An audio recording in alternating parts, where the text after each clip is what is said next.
Good evening, everyone, and welcome to Tuckahoe's Historic Preservation Commission meeting.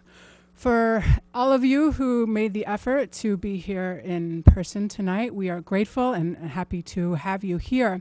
In respect for your time and in appreciation of the work that we will be doing tonight, I'd like to officially call to order tonight's meeting of February 28th, 2024, the day before a leap year. So anyone with a birthday or anniversary, congratulations to you. We, though, have business at hand, so let us begin, as we always do, as a community. Could we please come together and stand and recite the Pledge of Allegiance? I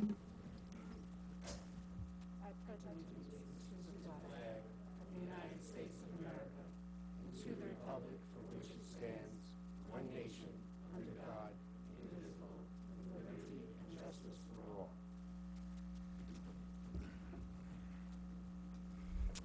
Wonderful, thank you. We will be following the agenda for tonight's meeting that was posted on the Tuckahoe.com website. The roll call, I will ask each of us to introduce ourselves. I will start. I am Jenny Steinhagen. I'm Peggy Bellis. Ladislav Castellanos. Samara Abrams. Greg Luisi. Super, we are all present here tonight. The next item is the approval of minutes, the minutes that were taken at our January 3rd, 2024 meeting. These minutes were circulated. There was some discussion. They were circulated. I believe they are ready now for a vote. Unless anyone has any comments or concerns, do I have a motion to approve the meeting minutes from January 3rd, 2024? So moved. Second. All in favor? Aye. Aye. Thank you. The minutes from our January 3rd, 2024 meeting are approved. The next item on the agenda is a resolution to determine the approval or denial of a Certificate of Hardship application for 230 White Plains Road, also known as the Ward House. Do we have a resolution ready for tonight? Yes, I have one. Okay, get ready. It's long, so get comfortable. This is the Certificate of Hardship resolution. The action by the Tuckahoe Historic Preservation Commission, resolution date February 28, 2024. A resolution to deny the Certificate of Hardship for the Tuckahoe local landmark at 230 White Plains Road, Tuckahoe, New York, aka the Ward House. We, the duly appointed members of the Tuckahoe Historic Preservation Commission, do this 28th day of February 2024 adopt the following resolution. Whereas on June 9th, 2022, the Tuckahoe Historic Preservation Commission voted unanimously in favor of recommending to the Tuckahoe Village Board of Trustees that the property at 230 White Plains Road be designated a Tuckahoe local landmark, and on August 8th, 2022, the Tuckahoe Village Board of Trustees voted unanimously in favor of designating the property at 230 White Plains Road as a Tuckahoe local landmark. And whereas on July 20th, 2023, the Tuckahoe Historic Preservation Commission voted unanimously to deny a certificate of application for the demolition of 230 White Plains Road that had been received by the Tuckahoe Building Department on April 10th, 2023. And whereas per Section 9A of the Tuckahoe Historic Preservation legislation, an applicant whose certificate of appropriateness for a proposed demolition, removal, relocation, or alteration of a landmark, resource, or property has been denied may apply for relief on the grounds of economic hardship. And whereas the Tuckahoe Historic Preservation Commission received a completed Certificate of Hardship application for 230 White Plains Road from the Tuckahoe Building Department on September 27, 2023, and announced the opening of a public meeting for review and discussion of the application at its meeting on September 28, 2023. And whereas public meetings on the Certificate of Hardship for 230 White Plains Road were held on October 25th, 2023 and January 3rd, 2024 at Tuckahoe Village Hall. And whereas, in order to prove the existence of economic hardship, the applicant is required to document each of the 8 different criteria provided in Section 9A. Whereas the Tuckahoe Historic Preservation Commission has made the following findings of fact concerning the proposed application. insufficient and inadequate information was presented to the Tuckahoe Historic Preservation Commission to substantiate claims that the structure at 230 White Plains Road, Tuckahoe, New York, aka the Ward House, qualifies for relief on the grounds of economic hardship. Specifically, 1. The landmark is in serious state of disrepair, which is not due to the waste or neglect of the property owner. The finding on that criteria. On July 20th, 2023, the Tuckahoe Historic Preservation Commission determined that no credible information was presented to substantiate claims that the structure at 230 White Plains Road presents an imminent and unavoidable threat to the public health, safety, and welfare. To the contrary, information was provided by a qualified historic preservation architect from a review of the Certificate of Appropriateness application and additional materials that the structure is stable. This assessment that the structure is stable was confirmed by the architectural firm hired by the owner of 230 White Plains Road at the Tuckahoe Historic Preservation Commission's public meeting on May 24th, 2023. Number 2, the criteria. The alleged hardship is not self-created. A hardship is self-created when the applicant acquires the property subject to the restrictions from which the applicant seeks relief, which factor alone shall not preclude the approval of a certificate of appropriateness. The finding. The following is the timeline of events leading up to the designation of the Ward House as a Tuckahoe local landmark. Concordia College announces it will close January 28, 2021. Tuckahoe Board of Trustees begins public discussions at their monthly meetings on the fate of the historic Ward House, a Concordia-owned property since the 1940s. The Tuckahoe Board of Trustees agrees to look into creating a Historic Preservation Task Force March 8, 2021. Tuckahoe Board of Trustees approves a resolution creating Tuckahoe's Historic Preservation Task Force May 10, 2021. Tuckahoe's Historic Preservation Task Force publishes online a list of sites that it will specifically consider for designation as local landmarks. Included on this list is the Ward House, May 19th, 2021. Tuckahoe's Historic Preservation Task Force and members of the Tuckahoe Village Board attend a meeting with the New York State Historic Preservation Office to discuss creation and passage of historic preservation legislation, June 23rd, 2021. Tuckahoe's Historic Preservation Task Force submits draft historic preservation legislation for review by the Tuckahoe Board of Trustees, multiple drafts, summer 2021. Tuckahoe Board of Trustees passes a 6-month historic buildings moratorium preventing demolition of all structures designated in Tuckahoe's comprehensive master plan as historic. Included in this list is the Ward House, August 31st, 2021. The Ward House is purchased by Biggest Fish, LLC as one of a bundle of multiple properties later subdivided, September 1st, 2021. Tuckahoe Board of Trustees opens a public hearing to consider the draft historic preservation legislation presented by the Tuckahoe Historic Preservation Task Force, November 8th, 2021. Tuckahoe Board of Trustees passes Tuckahoe's historic preservation legislation. The Tuckahoe Historic Preservation Task Force becomes the Tuckahoe Historic Preservation Commission, January 10th, 2022.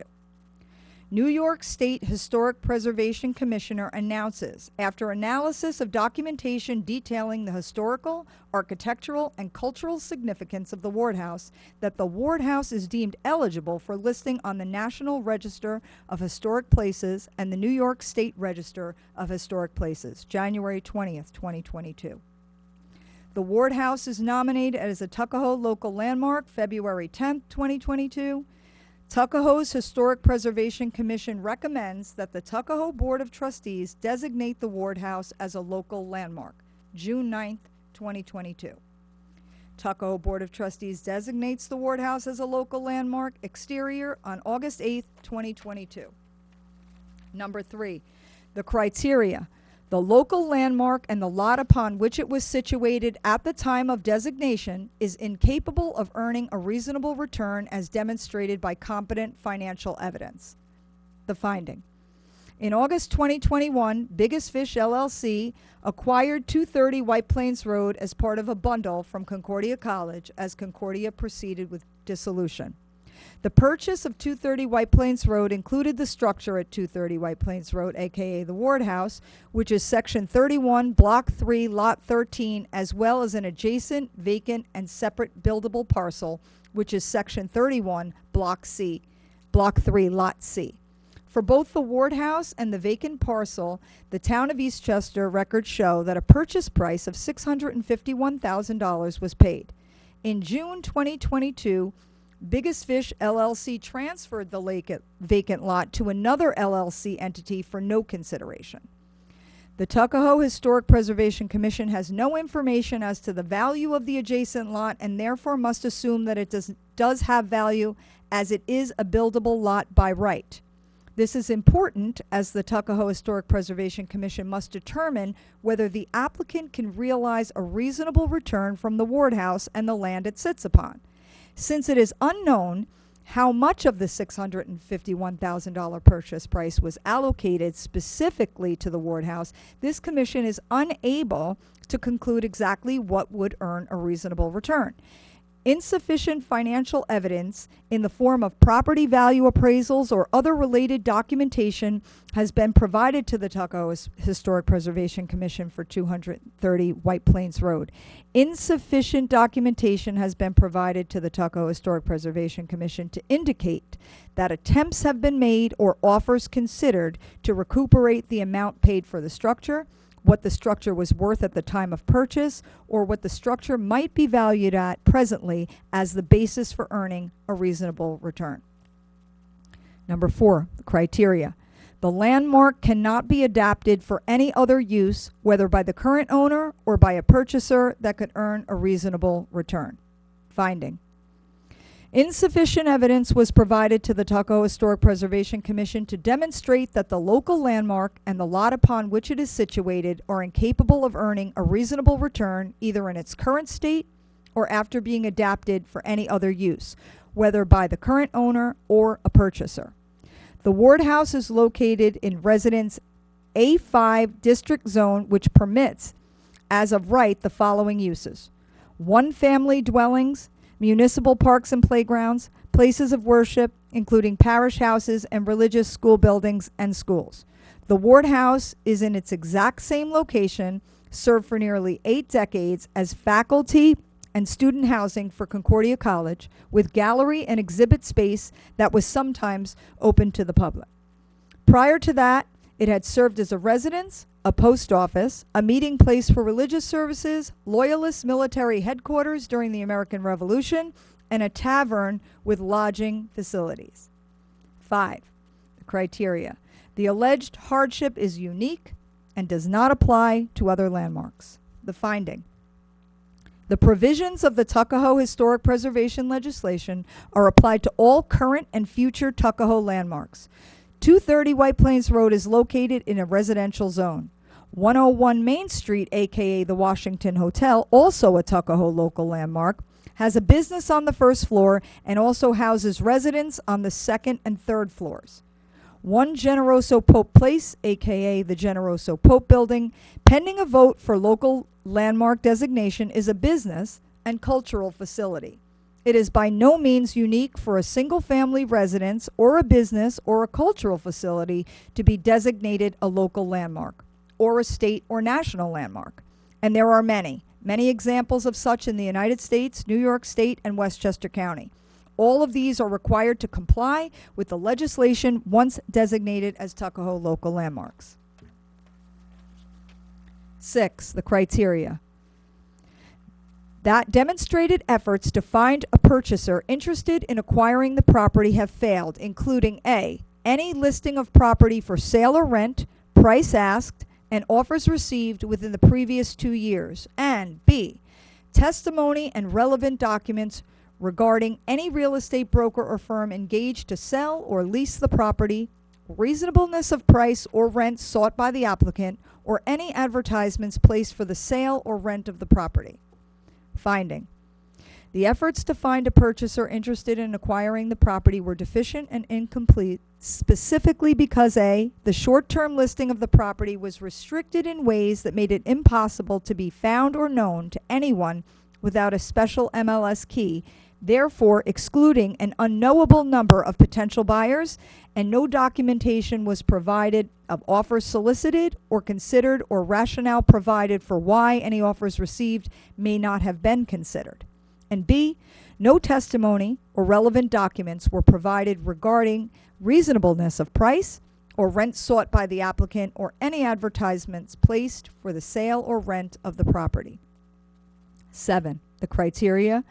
Cost estimates for the proposed construction, alteration, demolition, or removal, and an estimate of any additional costs that would be incurred to comply with the requirements for a certificate of appropriateness.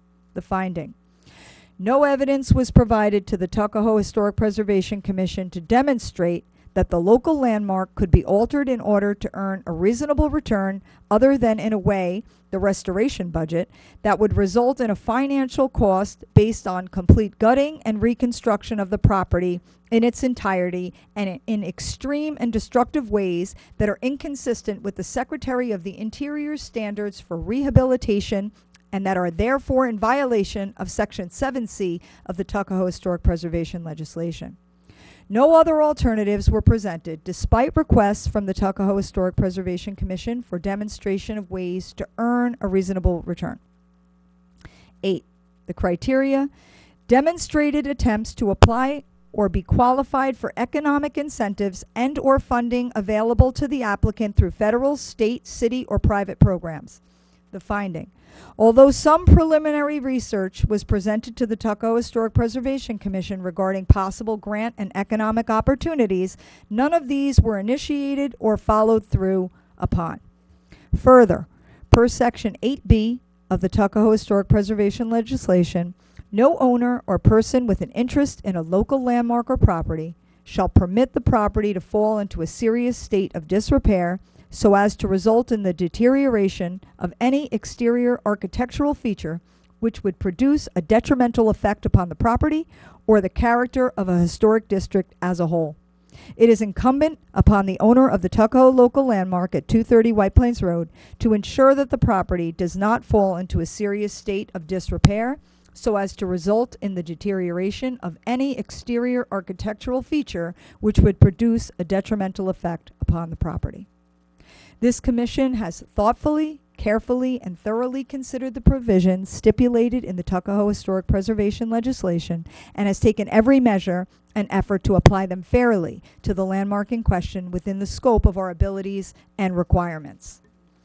Now, therefore, be it resolved that we, the duly appointed members of the Tuckahoe Historic Preservation Commission, do this 28th day of February 2024 determine that the Certificate of Hardship for 230 White Plains Road, Tuckahoe, New York, is denied. Okay, thank you. Is there a second? Second. Gary, can we take a roll call for the vote? Absolutely. Commissioner Castellanos, In favor? Commissioner Abrams, In favor? Commissioner Luisi, Against. Commissioner Bellis, In favor. and Chair Steinhagen. In favor. Well, the denial passed, and that's it. So the applicant has the right to appeal to the village board now. I think our code is either 14 or 15 days to do so. Okay, thank you for reading that. Thank you to everyone for being here as part of that. Thank you to the commissioners on this board for your participation in arriving at that vote. I think now we can take a recess before we continue on with the rest of our meeting. We have one more agenda item that we are excited about, to talk about the nomination for the Generoso Pope Building, also known as Historic Village Hall. So anyone and everyone is welcome to stay for that. For anyone who was here specifically for the vote, we will pause and return in 3 minutes. 3 minutes, thank you.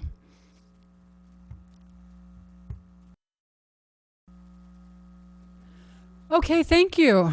We would now like to move into the public meeting portion of tonight's meeting, which is to consider the landmark nomination for 1 Generoso Pope Place, also known as Historic Village Hall, and the Generoso Pope Building. At our January 3rd, 2024 meeting, this commission acknowledged receipt of a completed landmark nomination for the Generoso Pope Building, Historic Village Hall, which initiated the process that we continue upon tonight, which is consideration of that nomination, potentially as Tuckahoe's 3rd historic landmark, local landmark. We prepared a presentation, a short presentation, to touch on some of the amazing features of the building and to comment briefly on its historical, architectural, social, cultural, and economic value to our village. We have included the criteria for local landmarking in the presentation, and we will hit on some of those points. So this is really bringing this conversation out to everyone, and as a continued invitation to supplement the information that we have with any other information from members of our village and the extended community. So John, if we could bring up that PowerPoint presentation. We have on the next slide a number of images of the building in question. And anyone who lives in Tuckahoe or has been to Tuckahoe, if you ask them, do you know the Generoso Pope Building, they will likely start nodding their head. If they don't, you say, the old village hall. Then it usually clicks. If those still don't work, you say, you know that gorgeous building by the train station? And boom, they know immediately where you are in Tuckahoe. It is the heart and soul, many will argue, of Tuckahoe. And it has been for many, many decades, many generations. And specifically, the period in question for the Generoso Pope Historic Tuckahoe Village Hall really highlighted why and how it was this heart and soul and hub of Tuckahoe's civic life. Those are some modern pictures. We have Marandino up there, which we were able to find a nice picture. There's also Mayor Luisi, who was participating in a cool holiday event, and unfortunately, it looks like it's passing through the dark room in that version of the picture there. But many, many events have taken place at the Generoso Pope, going back to 1913 when it was completed, and those are some that were captured in time there. If we could go on to the next slide. We can, off the bat, recognize that since it was constructed in 1913, it has served Tuckahoe, let's list how, as a post office, as the tax receiver's office, courtroom, police station, library. The treasurer's room was there for the village treasurer. The Eastchester Town boardrooms was there, and the town clerk's office was all in that building. And we have heard so many cool stories from people who have walked off the train station over the decades when it was functioning as the old village hall, and you could see if the doors were open. I'm looking at you, Peggy, because we've talked a little bit about this too, but if the doors were open on the side of the building when you came off the train, you saw the police commissioner sitting at his desk. And if you glanced up above and saw some bars on the windows, you knew where the Tuckahoe holding station or jail was at the time too. So it really was where everyone and everything was gathered. Anything and everything to do with civic life in Tuckahoe was there. In 1911, the village of Tuckahoe allocated $37,000 to build this and came in $1,000 under. There were 19 different architects, I believe. 13 different architects who submitted drawings, and the winners have their names etched onto the building.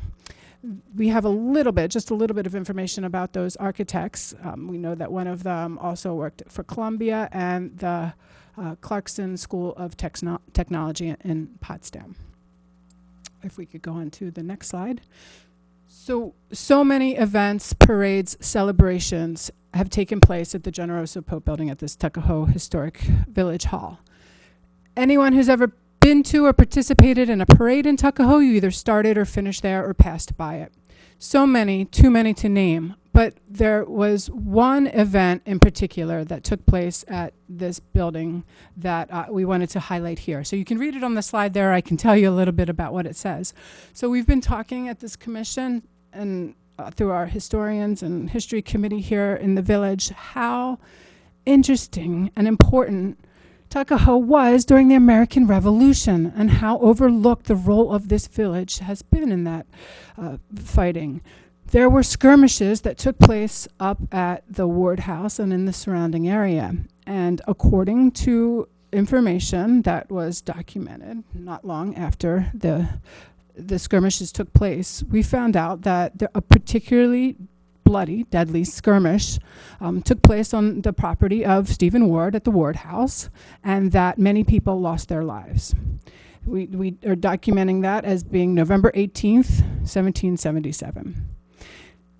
The fighting was so intense in this neutral zone that there was no time to bury the dead, and that many of the human remains were left or were hastily buried in what was referred to as burying pits. Fast forward to some accounts claim that human remains were found in 1908, but let's fast forward to 1922. Down at the bottom of Winter Hill, where you can see the picture on the bottom right there of the World War I memorial, there was construction taking place and human remains were found. And of the human remains that were found, the bodies were exhumed, and we know that 1 to 3 of those bodies were placed into a casket. And that casket would be set in state at the Tuckahoe Village Hall the following, they were found in November 22, I think the date was. And then on George Washington's birthday, February 22nd, 1923, there was this huge event at the Generoso Pope Building where this casket was laid in state. And representatives from not just Tuckahoe and Eastchester, but the county and the state came. The New York Times covered it. And John, would you mind terribly reading the information in the box? Because I can't see it. Thanks. It's a little small here too. I'm sorry. According to the New York Times, townspeople filed by the coffin, and children lay flowers on bodies of revolutionary dead. Quote, the harshness of their life and the dismissal difficulties under which they fought were evident, and those who discovered them. They lay with their feet to the east and their arms straight beside them instead of being folded on their breasts. As soldiers sleep after the last taps, and there was nothing else, not even a button.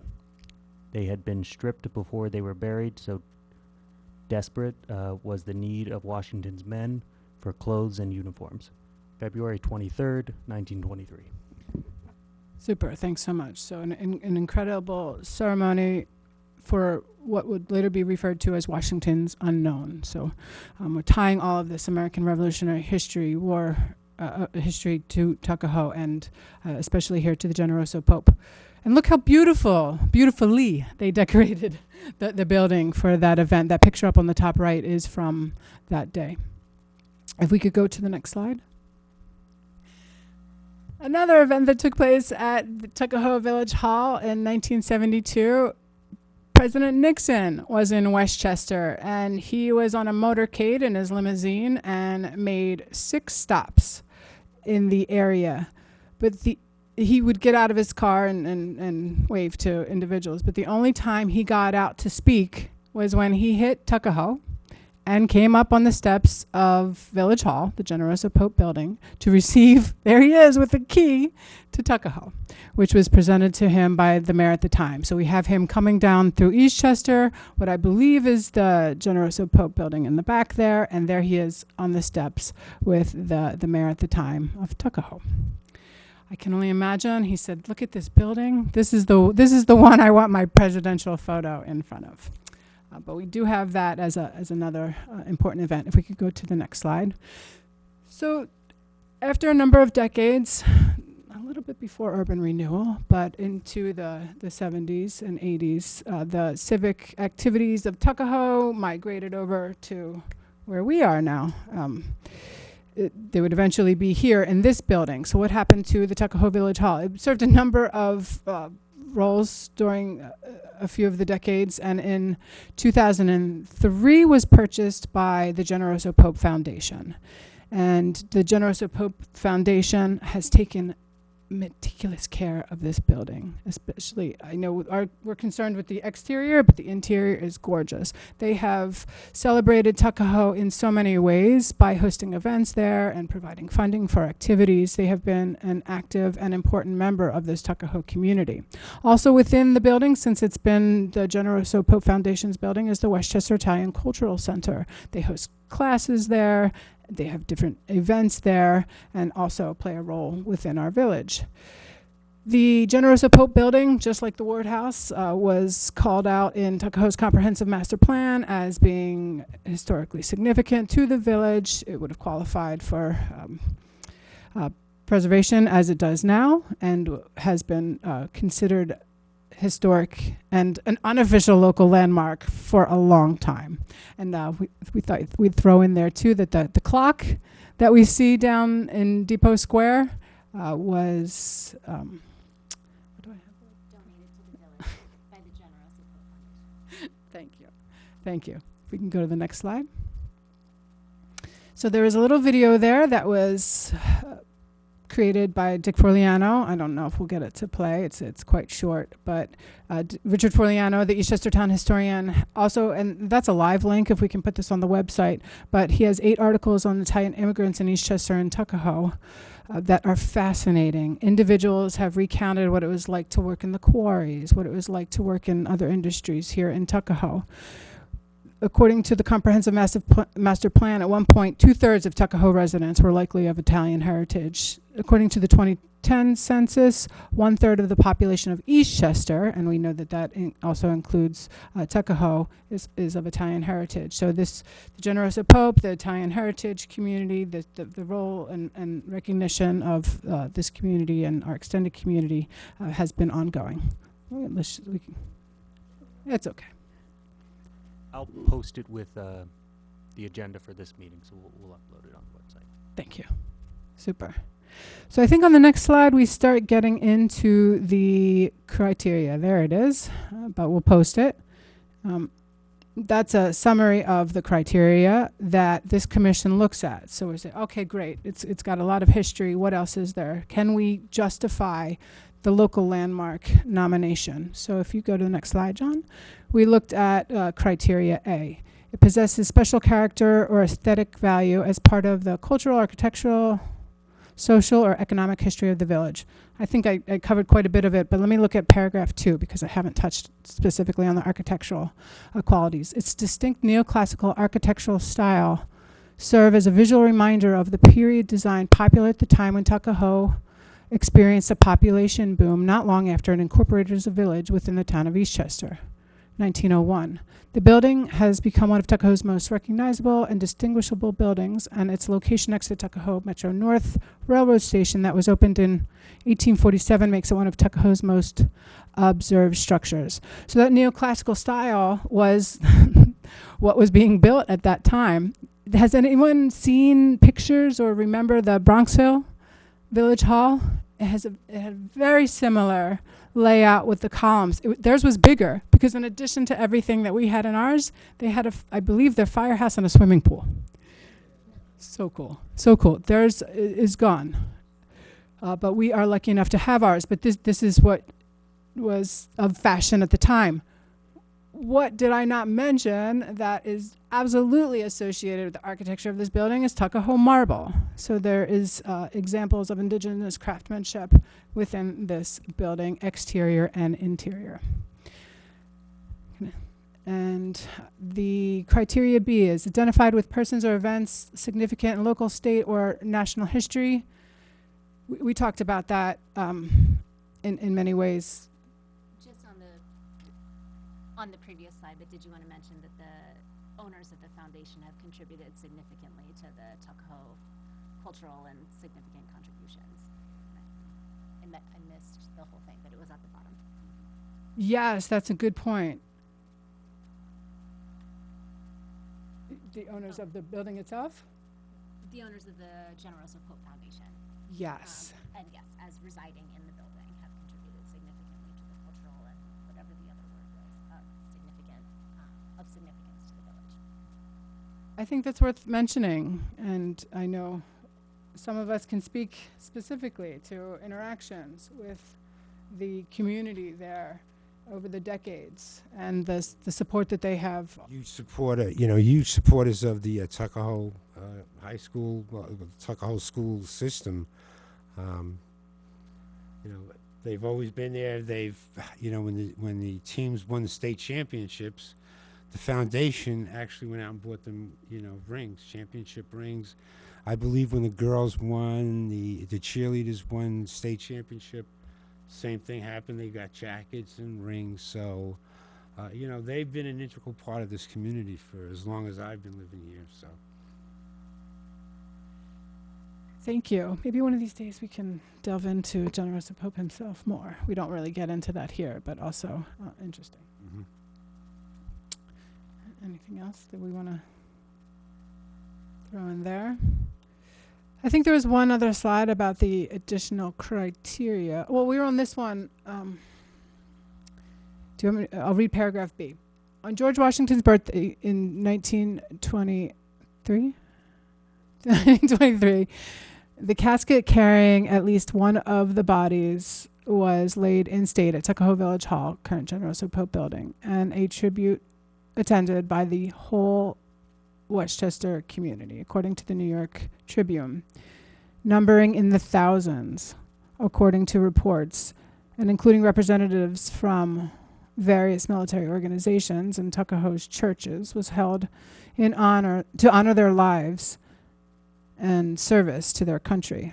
Wreaths adorned the Tuckahoe Village Hall building next to Tuckahoe's train station in the center of the village.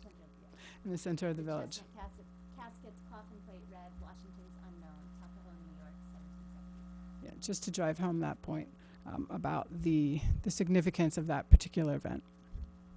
Okay. And then here we have criteria D, E, F, and G, where we talk about distinguishing characteristics, representative of the work of the architects, at least we know who the architects are, represent established and familiar visual feature of the community by virtue of its unique location, and has yielded or may be likely to yield information important to the study of the prehistory or history of this region, state, or nation. So this is what we look at when we try to determine whether or not a site should be landmarked, and are thoroughly, as best as we can, looking, and thanks to our historian, Nick, and to the Tuckahoe History Committee for tons of information that helps us to fill in this information. So we would like to invite anyone and everyone to share any additional information that could help us as we move forward with this process. But the next step, after we keep it open, another meeting? Yeah. Okay. So now would be the time. If anyone could submit any additional information, we'd be happy to include it into the Tuckahoe file for this structure, and so that in the near future we could consider a vote. Yep. Okay, super.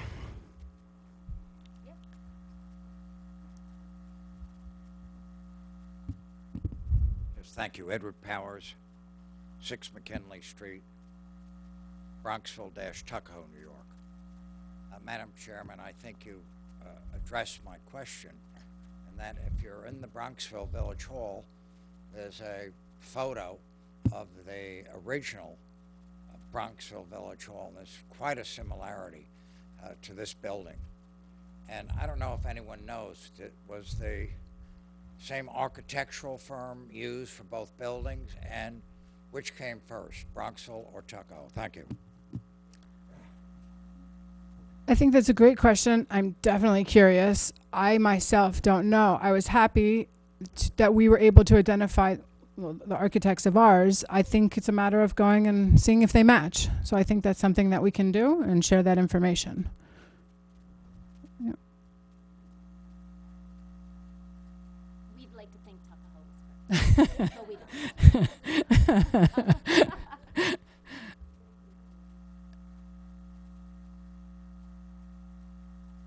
My name is Elizabeth Leckie, and I used to live at 6 McKinley Street, but I now live in Hudson, New York. But I come back because, as you all know, I'm on the board of the Friends of the Ward House, and I want to thank you for this wonderfully interesting meeting. I'm going to start with the second part because it's still fresh in my mind, but I'm very interested to see this moving along with the old Village Hall. I remember doing my homework in the library occasionally when I was in grade school in the afternoon. So it's wonderful to know that the building is well used inside too. And I was very pleased to see my grandfather in the photograph of the casket in front of the Village Hall on February 22nd, 2023. He is the gentleman extending himself over the casket to lay the wreath, because he was the president of the village at that time. His name was James O'Shaughnessy. So, and his photograph is outside in the hall. But I thank you very much for all of the thoughtful deliberation on the decision regarding the hardship case for the Ward House. And I know that you spent a lot of time and thought on every single part of it, and I learned a lot from hearing it read out so well and so well articulated. So thank you very much for your serious contribution to the history and culture of Tuckahoe. And I was village historian before I moved away in 2000, so I'm happy to be back again. Thank you. Well, thank you. Thank you so much. And now we are able to identify some additional members in the pictures. That's definitely valuable. Thank you.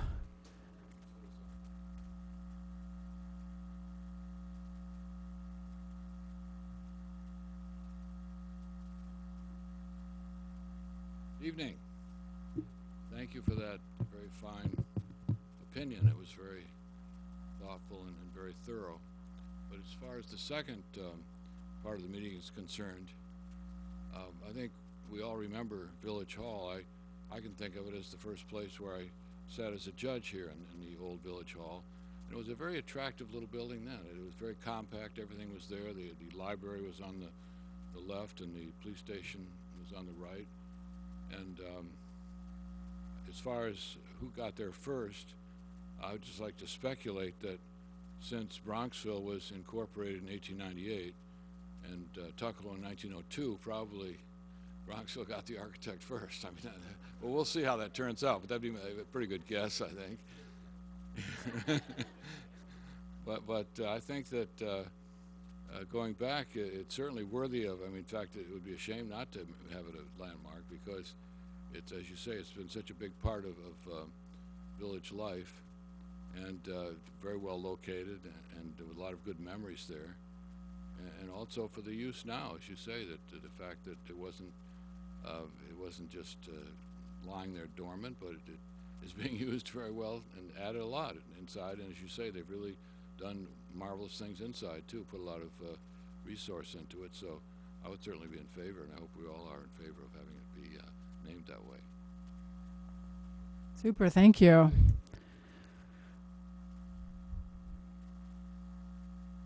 Sal Provenzano, 11 River Street, Tuckahoe. Yeah, I have a lot of great memories about Depot Square, and you know, Tuckahoe in general should be very proud of the way that it looks at the way that it even has transformed Main Street. It's a beautiful village, and when people come here, they are naturally drawn to it. So, and I know that a lot of it is what you do as a group. And I have to say that I'm very happy about the way that the decision made with the Ward House, but I'm even more impressed with the way that you deliberated and the amount of the information that you shared, especially with the students being here. One of the things that I mentioned to the students outside afterward is that, you know, when I was growing up, you know, and took history and learned about the American Revolution, one of the things that our founding fathers wanted to make sure is that the United States is a nation of laws. You know, in Europe, it wasn't. In Europe, if you were nobility, you were treated totally differently, and the law you could throw out the window. But in the United States with the Constitution, they specifically put together the Constitution so that we would be a nation of laws. And I have to say that tonight, with the way that you deliberated, and it had to take hours, because it almost took an hour for you to read it, I was so impressed and I was so proud that the students were here to see government in action. With all of the negativity that we hear today about the election and, you know, people not being able to talk to one another and all this stuff, to me it was a ray of sunshine to be able to really manifest how good government can be.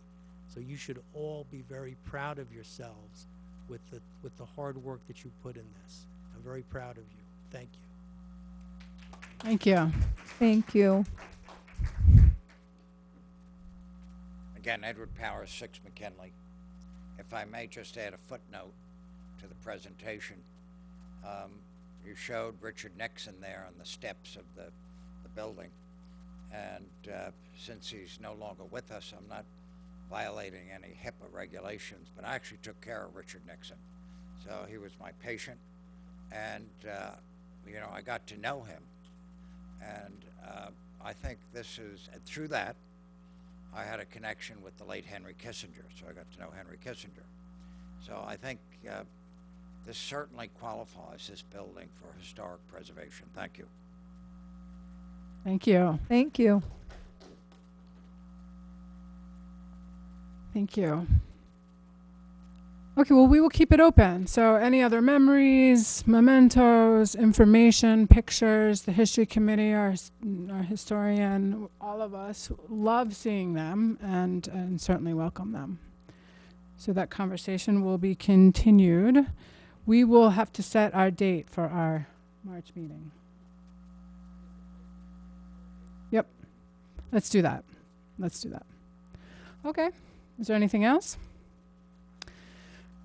I don't have a joke tonight. I'm not a clown. Those shoes are too big for me to fill. No.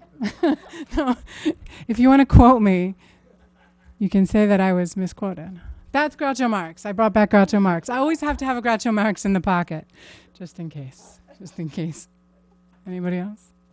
No. We did that with the pajamas last time. We did. We did. Okay, super. Do we have a motion to adjourn tonight's meeting? So moved. Go ahead. We have a movement. I think that counts as a second, too. Yeah. All in favor? Aye. Super. Thank you very much.